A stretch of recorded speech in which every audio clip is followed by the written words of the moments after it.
পরম প্রেমময় শ্রী শ্রী ঠাকুর অনুকূল চন্দ্রের রাতুল চরণে আমি আমার ভক্তিপূর্ণ প্রণাম জানাই। পরমাধ্যা জগজ্জননী শ্রী শ্রী বড়মা, পরম পূজ্যপাদ শ্রী শ্রী বদ্দা, পরম পূজ্যপাদ শ্রী শ্রী আচার্যদেব, তাঁদের রাতুল চরণে আমি আমার ভক্তিপূর্ণ প্রণাম জানাই। আজকের এই সুন্দর সান্ধ্যকালীন প্রার্থনা সভায় সংগঠিত সমস্ত ভক্ত দাদা ও মায়েদের আনন্দিত জয়গুরু জানাই। আমাকে আমার পায়েল মা এখানে ঠাকুর প্রসঙ্গ করার সুযোগ দিয়েছে। ওর গলা শুনেই আমি বুঝেছিলাম ও আমার নাতির বয়সী। তাই মাকে তখনই বললাম, নিশ্চয়ই আমি করব, তুমি বলছো বাবু। আমার ঠাকুর প্রসঙ্গ করতেও যেমন ভালো লাগে, ঠাকুরের কথা শুনতেও আরো ভালো। এটাই তো চর্চা, এটাই তো সাধনা। তাই আমরা এখানে আজকে যারা সবাই উপস্থিত হয়েছি, আমি বিশ্বাস রাখি আমাদের প্রত্যেকের ভেতর, প্রত্যেকের মনের ভেতর ঠাকুরের চরণে এসে এই যে প্রার্থনা করছি তার একটা উদ্দেশ্য আছে, নিশ্চয়ই আছে। বিনা উদ্দেশ্যে তো কেউ কোনো কর্ম। তাই আমাদের এই যে প্রার্থনায় আমরা সম্মিলিত হয়ে সকালে সন্ধ্যায় সমবেত হয়, তাহলে আমাদের মধ্যে একটা উদ্দেশ্য আছে। সেই উদ্দেশ্যটাই হচ্ছে, আমি আমার মতন একদম সিম্পল ভাষা প্রয়োগ করে বলি, আমরা হারিয়ে যাওয়া মানুষ। এটা আমার অনুভূতি কথা বলছি। আমরা হারিয়ে যাওয়া মানুষ। কেমন হারিয়ে যাওয়া মানুষ? যে মানুষ বলে যে জীব আমাদের মধ্যে আছে, সেগুলো দুটো চোখ, দুটো হাত, একটা পা, দুটো পা, একটা মানুষের যে গড়ন আমাদের সেটা আছে। তাহলে আমরা হারিয়ে গেছি কোথায়?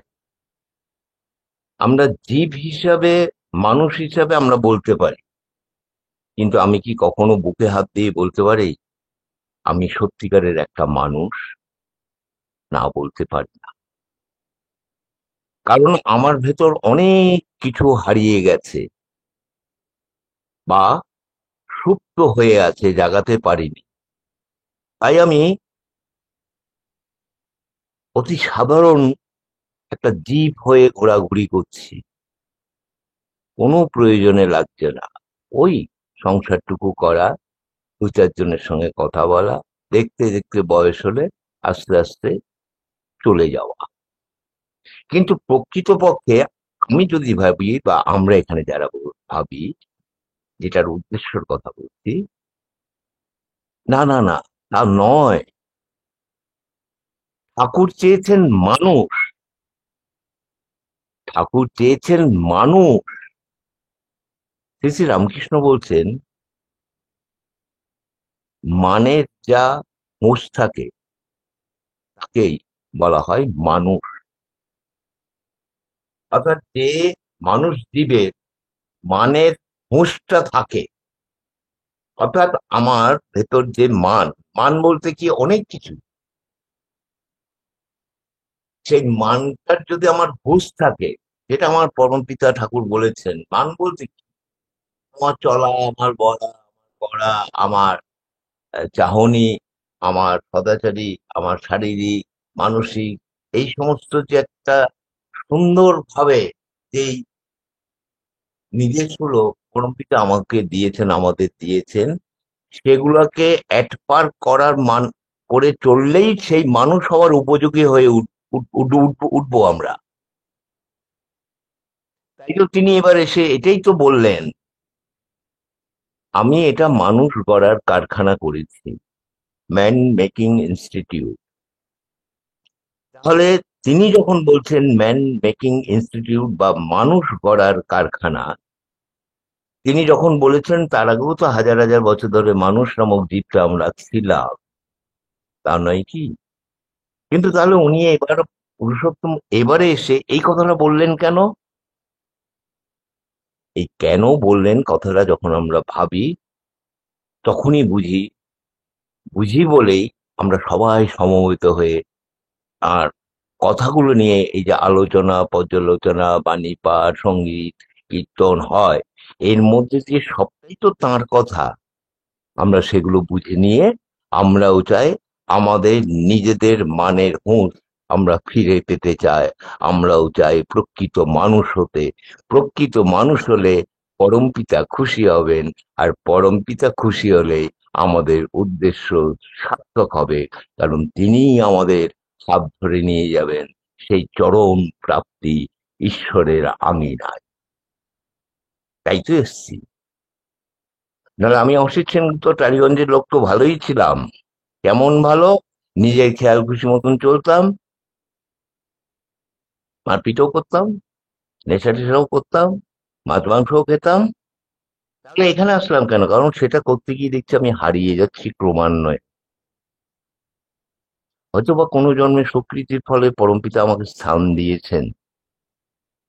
এখানে এসে যখন দেখলাম এবং বুঝলাম যে আমি যে আগের মানুষ, সেটা একটা জীব মানুষ ছিলাম, আর এখন ঠাকুরের কাছে এসে কিছুটা পালন করেও আজকে অন্তত একটা মানুষের মায়ের প্রথম যে সব অক্ষরটা সেখানে পা রাখতে সমর্থ হয়েছি বলেই তো আপনারা আমাকে সুযোগ দিয়েছেন। আপনারা ভক্ত মানুষ, আমরা প্রত্যেকেই ঠাকুরের ভক্ত। ভক্ত তো ভক্তকেই খোঁজে।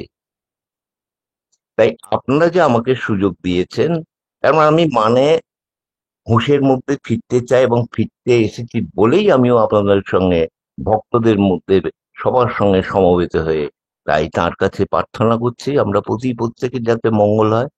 ছোট্ট মা মিষ্টি কি সুন্দর গানটা করে গেলেন বলেন তো। সব থেকে আমি আশ্চর্য হচ্ছি, এইটুকু বাচ্চা মেয়ে কত রকম ভাবে জয়গুরু বলছে, কত রকম মঙ্গল কামনা করছে, হয়তো সেটা তার মানও বোঝে না, যতদূর আমার ধারণা, কিন্তু বলে তো যাচ্ছে। এইখানেই হচ্ছে আমার পরম পিতার সাকসেস। তিনিও খুব খুশি হচ্ছেন। আপনারা জানেন ঠাকুর সারাদিনে তিনবার আমাদের কাছে উপস্থিত হন সশরীরে, হয়তো আমরা দেখতে পাই না, দেখার সেই চোখ নেই, কিন্তু তিনি থাকেন। সারাদিনে তিনবার তিনি রোজ থাকেন। প্রথমটা হচ্ছে সেই দীক্ষা নেওয়ার সময়, যখন আমরা দীক্ষা নিই, ঋত্বিক দাদারা বলেন না যে আমি কেউ নয়, আমিও আপনার মতন গুরু ভাই, এই আপনার ঠাকুর, আপনি এনার শিষ্য হলেন, দীক্ষা নিলেন মানে এনার শিষ্য।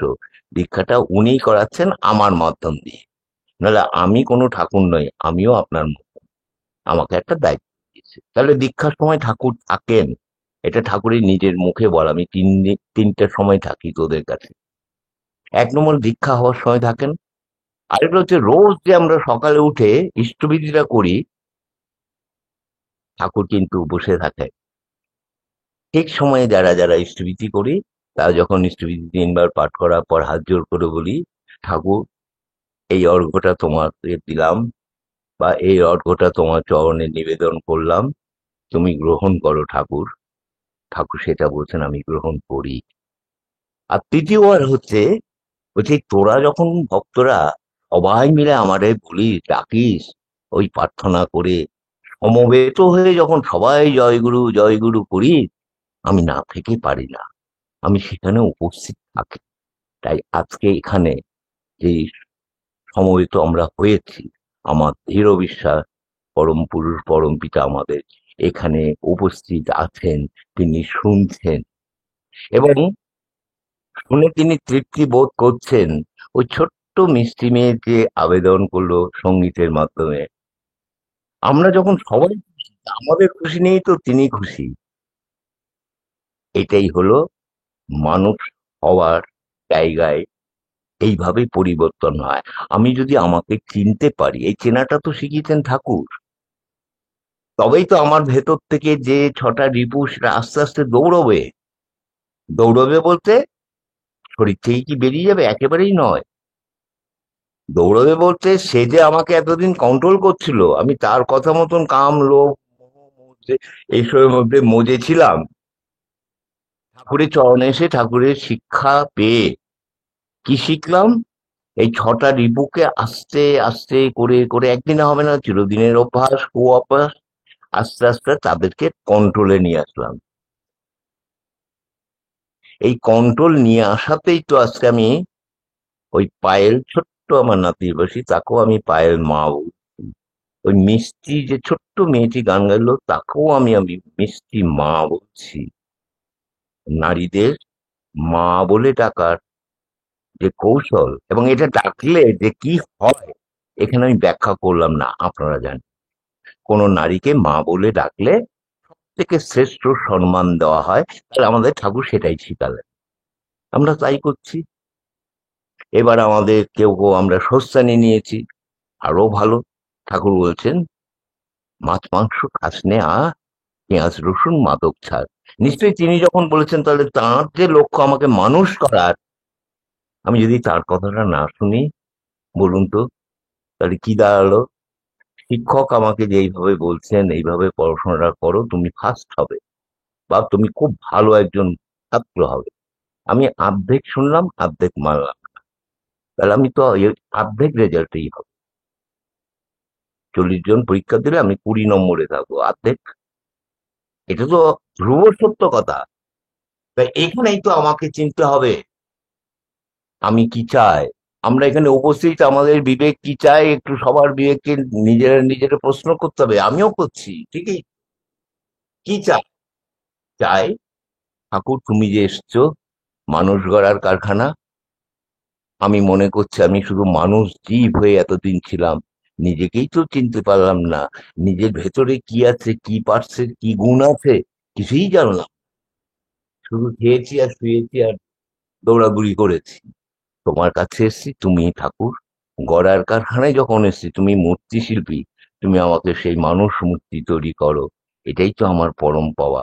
এই জীবনে, একটা জীবন আমরা যারা যারা এসেছি, প্রত্যেকের নামকরণ হয়েছে ঠিকই ব্যক্তিগতভাবে পরিচয়ের জন্য, কিন্তু আমাদের একটা নির্দিষ্ট সময় আছে।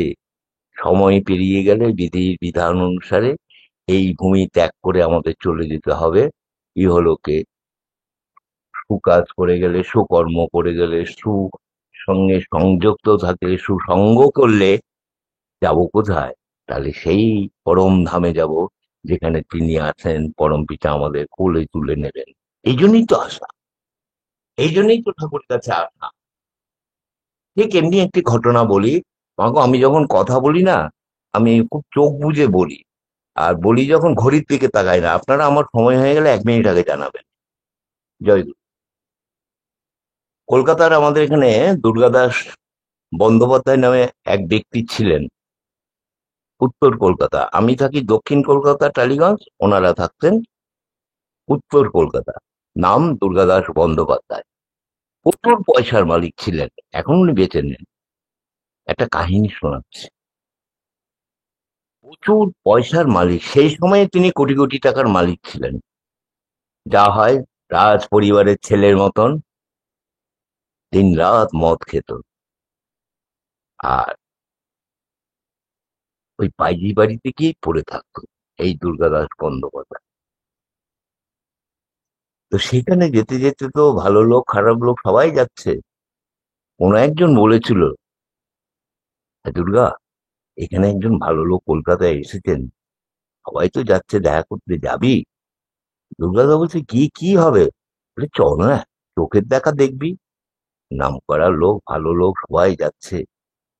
সেই সময় কলকাতায় পরমপিতা উপস্থিত হয়েছিলেন, এই সংবাদটা বেরিয়ে। সেই বন্ধু দুর্গাবাবুকে ওইখানে বলল, এই আসরে। বলে, ঠিক আছে, তুই নিয়ে যাস, আমি যাবো। আমি খুব সংক্ষেপে বলছি। সেই দুর্গাদাসকে পরের দিন তার বন্ধু নিয়ে গেল। বন্ধু ঢুকিয়ে দেখছে একটা মহাপুরুষ, আমার পরমপিতা শ্রী শ্রী ঠাকুর অনুকূল চন্দ্র, ঠিক যেমনটি আসনে আমরা রাখি তেমন ভাবে বসে আছেন। আর তাকে তো দেখলে সব মোহিত হয়ে যায়। দুর্গাদাস বললেন মনে মনে, মুখে কিছু বলতে পারেন, তাকিয়ে আছেন, কোনো কথা বলেন, হা করে তাকিয়ে আছেন। 1 দিন যায়, 2 দিন যায়, 4 দিন যায়, 5 দিন। এসছেন আর দরজা খুলে সবাই প্রণাম করছে দেখে উনিও ওনার মতন প্রণাম করে হাত করে তাকিয়ে আছেন, কিছুই বলে না, ঠাকুরও কিছু বলে না, শুধু দুর্গা তার চোখের দিকে তাকিয়ে আছে। 7-8 দিনের মাথায় শুনলো, ওই বন্ধু এসে বললো, হ্যাঁ রে, কালকে তো ঠাকুর চলে যাবে। বলে কোথায়? বলে পাবনা। উনি তো ওখান থেকে এসছেন, উনি চলে। বলে তাহলে যাওয়ার আগে একবার দেখা করবো। বলে হ্যাঁ, হাওড়া স্টেশন থেকে গাড়ি ছাড়ে। গাড়ি ছাড়ার সময় দুর্গাদা চলে গেলেন। চলে গিয়ে, তখনকার কয়লার ইঞ্জিন ছিল, গাড়ি ছাড়ার সময় আছে দুর্গাদা ওই গাড়িতে উঠবার সময় যে দুদিকে হাতল থাকে, একটা হাতল ধরে ঠাকুরের দিকে তাকিয়ে আছেন। আর ঠাকুর তাকিয়ে আছেন, কোনো কথা নেই। এতদিন ধরে দেখছি কথা। এইবার ইঞ্জিনের গাড়ি প্রথম দিকে আস্তে আস্তে ঝিক ঝিক করে ছাড়ে, একবারে ছাড়তে পারে না এখনকার ইঞ্জিনের মতন। আর দুর্গাদা ধরেই আছে, ধরে আছে। ক্রমান্বয়ে যখন গাড়ি ইঞ্জিনের গতি বাড়ছে, দুর্গাদাও আস্তে আস্তে সে গাড়ির তালে তালে দৌড়চ্ছে। একটা সময় তেমন একটা অজানা মুভমেন্টে উনি ওই যে শক্ত করে যে হ্যান্ডেল ধরে দৌড়াচ্ছিলেন, যখন বেশি স্পিড নিল, ধাপ করে এক লাফ মেরেছেন, একদম বগির মধ্যে গিয়ে, মানে ভেতরে ঢুকে গেল। ঢুকেই তার সামনে, ঢুকেই পড়লেন, ঠাকুর যে বসেছেন তার চরণে গিয়ে পড়লেন। পড়লেনই যখন, উনি প্রণাম করলেন মাথা ঠুকে। এই প্রথম বললেন, সেই দুর্গাদা ঠাকুরকে বলছেন, আগে আপনাকে আমি পরপর 7 দিন দেখেছি, আপনি আমাকে কোনো কথা বলেন, আর আমিও বলি। আজ আমি একটা কথাই বলবো, আমি আপনার, আপনি যে পাবনায় যাচ্ছেন, আমিও আপনার সঙ্গে যেতে চাই। আপনি কি আমাকে নেবেন? ঠাকুর বলছে, নেবো না কেন, ভালো কথা তো, চলো। আমি সংক্ষেপে বলছি, ঠাকুর নিয়ে গেলেন, পাবনায় রাখলেন, কয়েকদিন থাকলেন। থাকার পর সেখানে দীক্ষা হলো। এতদিন কিন্তু দীক্ষা ছিল না। দীক্ষা নিল। দীক্ষা নিয়ে ফিরে আসার সময় ঠাকুর বলছেন, ঠাকুর, আমি তো আবার যাব, আবার মদ খাবো, আবার সেই নারীদের নিয়ে থাকবো। ঠাকুর বলছে, থাকবি, তাই তো। তবে হ্যাঁ, তুমি ওই যে খাওয়ার সময় ওই গ্লাসটা দিয়ে যখন তুমি ওই পানীয়টা মুখে দেবে, তার আগে তুমি আমার এতদিন যে তাকিয়েছো আমার দিকে, নিশ্চয়ই আমার একটা ছবি তোমার চোখে আছে। বলে হ্যাঁ, তা আছে। বলে আমাকে একটুখানি স্মরণ করবে। আর ওই যে দীক্ষার সময় তোমার 4 অক্ষরে একটা নাম দিচ্ছে না? বলে হ্যাঁ। বলে ওটা নেবে একবার, নিয়ে এবার তুমি খাও। ও থাক, চলে এসছে। এতদিন পরে সেই বাইজি বাড়িতে আসে, সব বাইজিরা খুশি, কারণ উনি খুব ধনী ব্যক্তি, প্রচুর পয়সা বিরত। সবাই একসাথে, ওরা এতদিন পাওয়াতে প্রচুর মদের বোতল টোতল হানা টানা যা হওয়ার সব এনেছে, আর সব ঢেলে ঢেলে দিচ্ছে। উনি এক একটা গ্লাস নিয়ে যে মুখে দিতে বলেছেন, খাওয়ার আগে একবার আমার নাম নেবা। উনি যতবার নাম নিচ্ছেন, দেখে ওই গ্লাসের ভেতর ঠাকুর যেন দাঁড়িয়ে আছে। একবার, দুবার, তিনবার, চারবার, 5বার। সবাই ঘুরে ঘুরে দিচ্ছে, সবাই তো বুঝতে পারছেন না, কিন্তু উনি বুঝছেন। হঠাৎ করে আগে ইয়ে করলো কি, না আজকে থেকে আমি আর খাবো না, এই সিদ্ধান্ত নিল। সবাই অবাক। পরবর্তীকালে সেই দুর্গাদা সেই পাবনায় গিয়ে ঠাকুরের কাছে সারা জীবন ছিলেন। আচ্ছা বলুন তো, এই যে কথাটা বললাম কেন জানেন? তিনি, দুর্গাদা চিনতে পেরেছিলেন আমি কার কাছে এসেছি। এবং আপনারাও যে শুনছেন, আমিও যখন শুনেছি এই ঘটনা, আমি খালি ভাবছি ওই রকম একটা ব্যক্তিকে ঠাকুর নাম দিয়ে তাকে কি সুন্দর আস্তে আস্তে আস্তে আস্তে আস্তে আস্তে আস্তে আস্তে একটা মানুষের মতন পরিবর্তন করে নিল। পরবর্তীকালে তিনি যতদিন বেঁচে ছিলেন, ঠাকুরের 1 নম্বর জায়গায় উনি ভক্ত হিসেবে ছিলেন। তাহলে আমরা, তাহলে এখানে যারা এখন শুনছি, আমরা তাহলে ভুল করিনি। আমরা ভালো মানুষের কাছে এসেছি, ভালো পুরুষের কাছে এসেছি, ভালো ঋষি মানুষের কাছে এসেছি, সর্বোপরি ভালো ভগবানের কাছেই চলে এসেছি। তিনি তার কাছে আসাটা আমাদের সৌভাগ্যবান, আমরা ভাগ্যবান সমবেত হয়ে তাই তার কাছে প্রার্থনা করি আমরা সব সময়, প্রত্যেকের জন্য। ইষ্ট স্বার্থ ছাড়া নিজ স্বার্থের কোনো কেরামতি এখানে নেই, থাকতে পারে না। তাহলে সেই, আমি যদি আমার শুধু নিজেকে নিয়েই ভাবি, নিজেকে নিয়ে, তাহলে আমি সেই আগের জীবেই থাকবো। আমি আর মানের হুঁশ এর মধ্যে থাকতে পারবো না। অতএব মানুষ হব না, এবং মানুষ না হলে ঠাকুরের দুয়ারও বন্ধ। অর্থাৎ ঠাকুর যে মানুষ চেয়েছেন, তাহলে আমরা এখানে জেনে হোক না জেনে হোক, বুঝে হোক না বুঝে হোক, তিনি যখন আমাদের স্থান দিয়েছেন, আমি সবাইকে বলবার এগুলো আমার অনুরোধ। কেন করবো না অনুরোধ? আপনারা ভক্ত মানুষ, আপনাদের সবার মধ্যে দিয়েই তো ঠাকুরত্ব আছে। আর আমার বয়স করে বছর বয়স। প্রত্যেকেই বলো, প্রত্যেকেই প্রত্যেকের জন্যই দুই বেলা সকালে রাতে অন্তত প্রার্থনাটা করার সময়, শেষ করার সময় ওই ছোট্ট মিষ্টি মা কেমন যেমন সবার জন্য মঙ্গল কামনা করলো, ঠাকুর এটাই চাচ্ছেন। আপনারা সবাই এটাই করবেন, এবং এই করতে করতে একদিন দেখবেন আমরা সবাই সত্যিকারের মানুষ হয়েছি, যেটার জন্য তিনি এবার এসেছেন। তাই একটু ঠাকুর, আমার আর কতক্ষণ সময় আছে? বোধহয় 3-4 মিনিট, নাকি মা? মা গো, ও মা, আগে বোঝা যাচ্ছে না। আগে দাদা, আগে আগে দাদা, 5 মিনিট আহ, আছে। 5 মিনিট আছে, জয়গুরু। 5 মিনিট, তো 5 মিনিটের মধ্যে যেটুকু বলার আমি বলে দিই। আমি এই যে কথাগুলো বললাম, ঠাকুর প্রসঙ্গ, ঠাকুরকে চেনার যে ব্যাপার, মানুষ কি বোঝাচ্ছেন, এবং ছোট্ট একটা দুর্গাদাস বন্দ্যোপাধ্যায়ের ঘটনাটা বললাম, সবটা মিলিয়েই দেখুন আমরা তাহলে ঠিক জায়গায় এসছি। এখন বাকি কাজ আমার।